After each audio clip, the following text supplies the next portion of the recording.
You're on the cover of Time magazine. First black superhero in his own movie. This is history.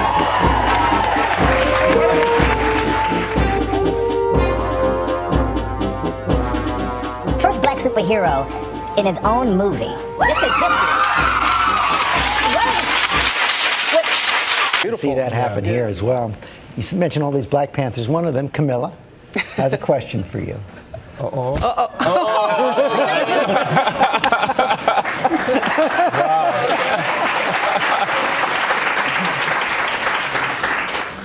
Why is it important to you that there's a movie like this that represents black heroes?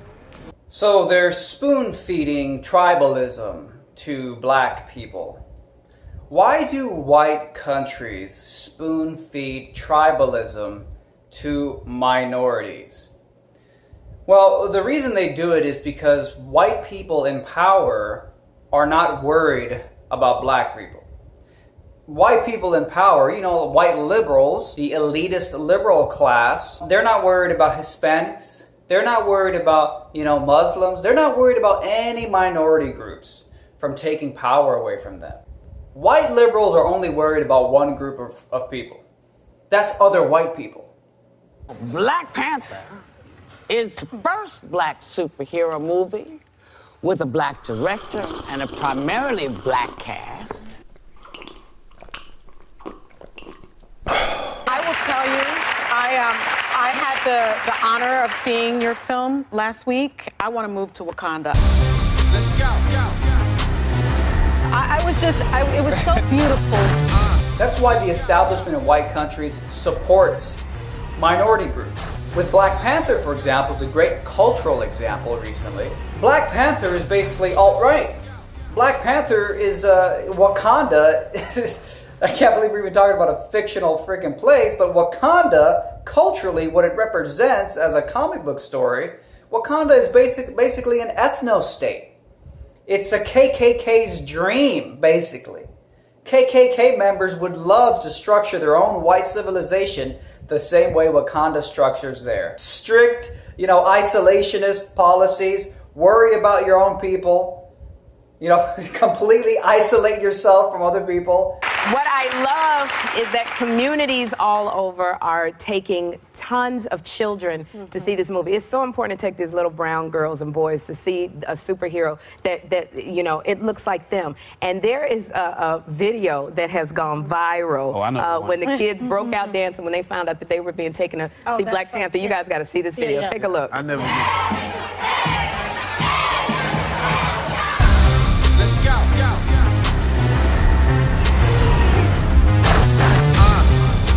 We are home.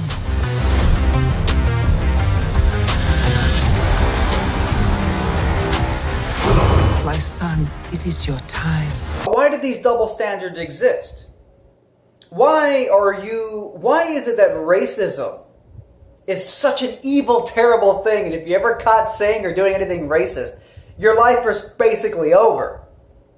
Yet blacks, minority groups, Hispanics, and others are basically allowed to act in the most rampant, absurdly racist ways, and not only are they given a free pass, but they're even propped up by the mainstream media, by the government establishment. People are saying, calling Black Panther revolutionary, the most woke superhero film to date. Right.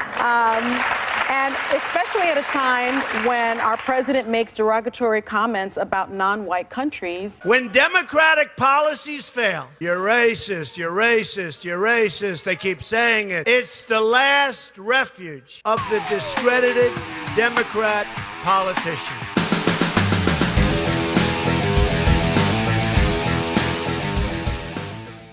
So why do the double standards exist? Well, the double standards exist because the white establishment, they're only worried about other white people rising up. They're worried about the white underclass rising up and taking their wealth and taking their power and taking their class status.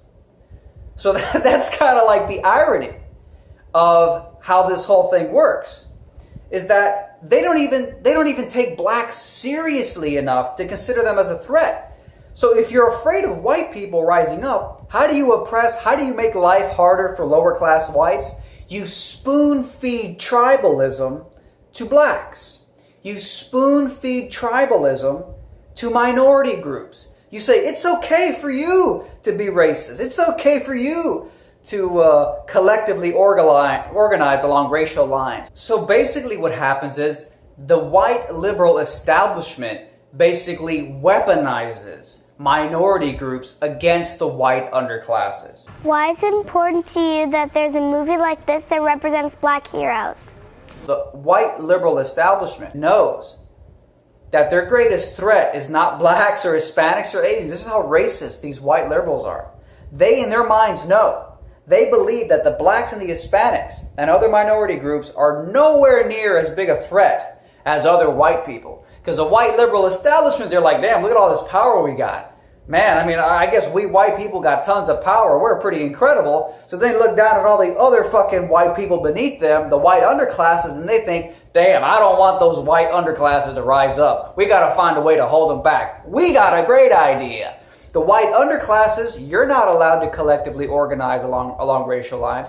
You're not allowed to come together with a white identity group or a white organizational group so you can rise up and take our power and our wealth. No, you're not allowed to have that, white underclasses.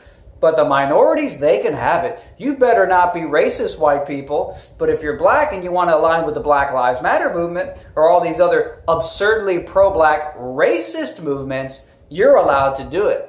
Oh, little white underclass, you're not allowed to be sexist.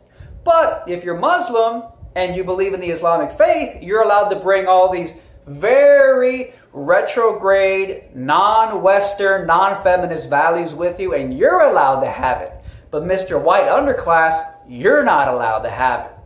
So that's how it works. And that's why they spoon-feed tribalism to blacks and other minority groups. And it's not about helping. A lot of people think they're being bolstered. A lot of people think, you know, oh, Black Panther's coming out. Yeah, we was kings. We was Wakanda. We're taking over. Yeah, it was just, see, if only black people just collectively organize as a group, then we're going to take over because we got spaceships now. Let's go. Yeah, and they actually think it's some type of like symptom of empowerment. No, the white establishment is just saying you're allowed to have your little tribalism because we don't take you seriously. So it's absurd. So the truth is that if you're a white supremacist, if you're a true white supremacist, you should support the white liberal establishment. If you're a true white supremacist and you actually hate minorities, you should love the Black Panther movie because it's exactly what will hold them back further. Collectively organizing as a race is not the secret to success. I hate to break it. It's not the secret to success, and it's not the secret to civilization. All right? I hate to break the news to you. So that's hilarious. Black Panther comes out really soon. Everyone's loving it. It's the best movie ever. 5,000 stars. So great.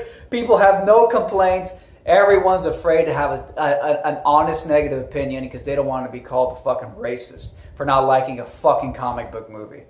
Thank you guys for watching. Black Panther is the first black superhero movie with a black director and a primarily black cast. As a comic book fanatic, this is like right here. heaven. Heaven. It is. So my incredible brand new shirts have just arrived.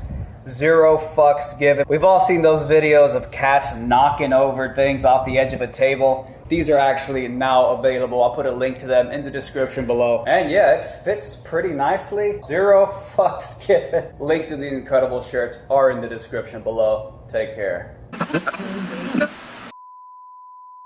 Fight back against YouTube censorship by supporting me on Patreon. You'll also get access to exclusive, never-before-seen videos and other perks like monthly Google Hangouts with me, free books and t-shirts, and more.